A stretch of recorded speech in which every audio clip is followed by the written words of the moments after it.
अस्सलाम वालेकुम। अदा वरी हिकिड़ी नई कहाणी तव्हांजे यादो पेश कंदासीं गिदड़ ऐं शींहं जी। हिकिड़े झंग में हिकिड़ो शींहुं रहंदो हो जंहिंखे सभु जानवर पंहिंजो बादशाह करे सम्झंदा हुआ। उते हिकिड़ो गिदड़ बि पंहिंजी ज़ाल ऐं बचन समेत हिकिड़ी नंढड़ीअ दर में रहंदो हो। गिदड़ जी ज़ाल हमेशा पंहिंजे मुड़स खे चवंदी हुई त आउं हिन सोढ़ी दर में कान रहंदसि, मूंखे कंहिं बि रीति रहण लाइ शींहं जी गार वठी ॾे, जिते आउं ऐं मुंहिंजा बच्चा खुलासा रही सघूं। जे उहा ॻाल्हि मंज़ूर करी त पोइ मां तो वटि रहां, न त हली वेंदसि। गिदड़ वीचारो घर में झेड़ो ॾिसी ॾाढो परेशान थियो ऐं ज़ाल खे चयईं त शींहुं पंहिंजो तोड़े ॿियनि सभिनी जानवरनि जो बादशाह आहे। असीं ग़रीब कीअं उन जे घर हथ करे सघंदासूं? मुफ़्त पाण खे मूंखे आज़ार में विझण घाट न घर आठ कर मतां शींहुं ॿुधी न वठे ऐं पोइ असांखे उन गुस्ताखीअ जी सज़ा ॾे। पर गिदड़ जी ज़ाल पंहिंजे ज़िद खां लथी कान, चए बसि रहंदसि त शींहं वारे घर में, न त मां हलां थी माइटनि ॾे। आख़िरकार गिदड़ ज़ाल खे रिझाए तरसायो त उन ई ॻाल्हि जो को बिलो करियूं था, फ़िलहाल त तरस।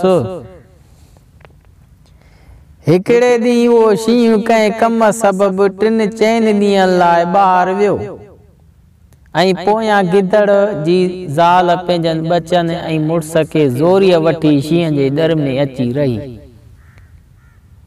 गिदड़ वीचारो त ॻणितीअ में पइजी वियो त हाणे असांजो अलाए कहिड़ो हाल थींदो। आख़िर शींहं जे अचण जो वक़्तु थियो, तॾहिं ज़ाल खे चयईं त शींहुं अचण वारो आहे, हाणे इजो था मरूं। तोखे त पंहिंजे सिर वञण जी परवाह कान्हे, पर नाक मुंहिंजे ऐं मुंहिंजनि बचनि जी बि हयाती थी विञाई। ज़ाल जवाब ॾिनुसि त ड्रिज न, तूं रुगो हिम्मत कर, जीअं आउं तोखे चवां तीअं कर। जे ईअं कंदे त शींहुं भॼी वेंदो। एतिरे में शींहं बि गजगोर कंदो अची सिड़ियो। उते गिदड़ ज़ाल खे चयो त जल्दी ॿुधाए त छा करणु घुर्जे। गिदाड़ीअ वराणियो त ॿुध, जॾहिं शींहुं वेझो ईंदुई त आउं बचनि खे छंडणियूं हणी रुआरींदसि। पोइ तूं हकल करे वॾे आवाज़ सां मूंखां पुछजांइ त चंचल राणी बचड़ा छो था रोअनि, त पोइ आउं पाण ई तोखे जवाब ॾींदसि। जे शींहुं बादशाह उहो जवाब ॿुधंदे ई भॼी जिंद न छॾाए त पोइ मुंहिंजी ॻाल्हि में घटि आहे। गिदड़ खे उन्हीअ ते भरोसो त कोन थे आयो, पर लाचार थी उहा ॻाल्हि मञी डर जी दर वटि लिकी वेही रहियो। शींहुं जॾहिं पंहिंजी गार जे वेझो आयो त गिदाड़ी बि बचन खे वठी छंडणियूं आयूं, जंहिंजे करे गिदड़ जा बच्चा रोअण ऐं रड़ियूं करण लॻा ऐं उन्हनि सां गिदाड़ीअ बि वठी दाऊं कयूं। पोइ त सॼो ॿेलो मथे ते खणी ॾिनऊं। उते गिदड़ वठी आवाज़ सां चयो त चेंजल राणी, अॼु मुंहिंजा बच्चा छो था रोअनि? गिदाड़ीअ जवाब ॾिनुसि त मुंहिंजा बहादुर बादशाह, तुंहिंजा बच्चा हींअर शींहं जो ताज़ो गोश्त खाइण लाइ घुरनि था। पंहिंजे लश्कर खे हुकुम ॾियो त जल्द शींहं खे मारे टुकर टुकर करे खणी अचनि। शींहं जो उन वक़्तु दरवाज़े ते अची पहुतो, तंहिं जो उहे लफ़्ज़ ॿुधा सो मौत जे डप खां मुठियूं भरे वठी भॻो। वाट ते खेसि हिकिड़ो बांदर मिलियो, जंहिं अदब सां सलाम करे खेसि पुछियो त ए शींहं शेर ख़ुदा जा ख़ैर त आहे, जो हिन तरह तकिड़ो भॼंदो पियो वञी। शींहं चयसि त कहिड़ी ख़बर ॿुधायईं, ख़ैर कोन्हे, मुंहिंजे गार में मूंखां बि वधीक ताक़तवर आफ़त अची वेठी आहे।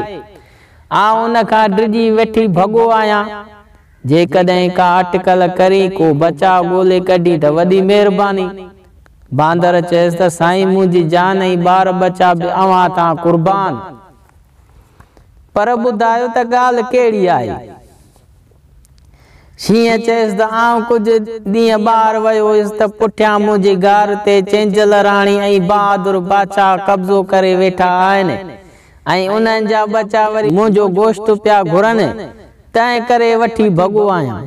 बांदर चयसि त क़िबला तव्हां ख़्यालु न करियो, मूं सां हलो त मां कन खां झले ॿाहिरि थो कढां। शींहुं उहो जवाबु ॿुधी ॾाढो ख़ुशि थियो ऐं रसीअ में पंहिंजो कंधु ऐं बांदर जो पुछ ॿधी वठी सलाह जी उथी हलिया। गिदड़ उन्हनि खे परे खां ईंदो ॾिसी ज़ाल खे ॿुधायो, तंहिं बचनि खे अॻे वांगुरु रुआणियूं। गिदड़ वरी बि ज़ाल खां बचनि जो रण जो सबबु पुछियो। उन ते गिदाड़ीअ खेसि जवाबु ॾिनो त तव्हां पंहिंजे नौकर बांदर खे हुकुम ॾिनो हो त 4 शींहं वठी अचे, पर ही त फ़क़ति हिकु शींहुं वठी पियो अचे।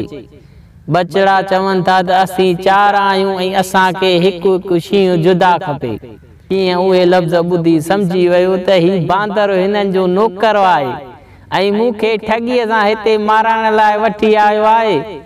सो कावड़ मां वठी जो चंबो हयांई त बांदर उते ई मरी पियो ऐं पोइ पाण वठी भॻो ऐं वरी कॾहिं बि उन पासे न वियो। अहिड़ीअ रीति गिदड़ ऐं संदसि ज़ाल उते आराम सां गुज़ारण लॻा। अदाई आई शींहं ऐं गिदड़ जी कहाणी। सो ॿुधो तव्हां त गिदड़ ऐं गिदाड़ीअ केतिरी चालाकी कई ऐं शींहं खे बेवकूफ़ करे भॼायो। सो दिलि मज़बूत हुजे त तव्हांखे को बि इंसानु झुकाए न सघंदो। सो महिरबानी करे असांखे मोट ॾियो, असांजूं इहे नसीहत भरियूं कहाणियूं आहिनि। महिरबानी करे असांखे मोट ॾींदा। अस्सलाम वालेकुम।